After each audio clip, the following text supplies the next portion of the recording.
Magandang hapon mga ka-happy hour. Narito ang mga balita para sa MBC TV Network News Update 3 PM edition. DOTR inilipat sa October 1 ang pagpataw ng multa sa mga motoristang walang load at walang RFID.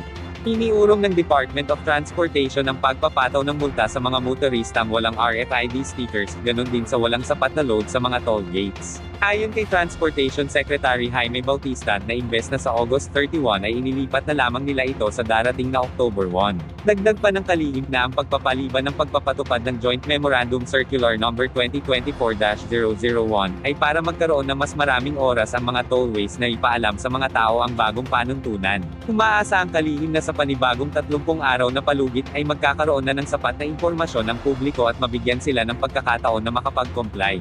Nakasaad sa memorandum na ang mga papasok sa tollway na walang RFID ay pagbabayaran ng 1,000 pesos sa first offense, 2,000 pesos sa ikalawang offense, at 5,000 pesos sa mga susunod na offense. Habang ang pagdaan ng walang sapat na load ang RFID ay magbabayad ng 500 pesos sa unang paglabag, 1,000 pesos sa ikalawang paglabag, at 2,500 pesos sa mga susunod na paglabag. Paliwanag ni Toll Regulatory Board spokesperson Julius Corpus na ang nasabing hakbang ay bilang paglilipatan ng ahensya sa cashless transactions na maaaring masimulan na sa Oktubre.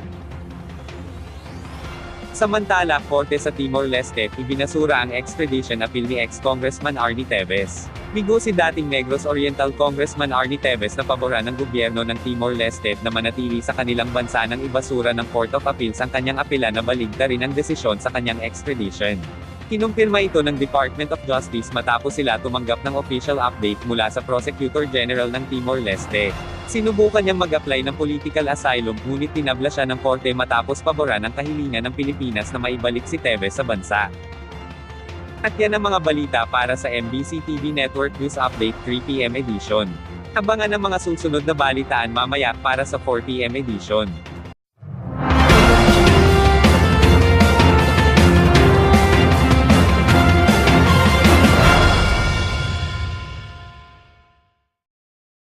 Mga ka-happy hour, kung gusto mong manood ang mga balita sa MBC TV Network News Update, mag-subscribe sa aming YouTube channel, i-like ang aming Facebook page, at i-follow sa aming TikTok account.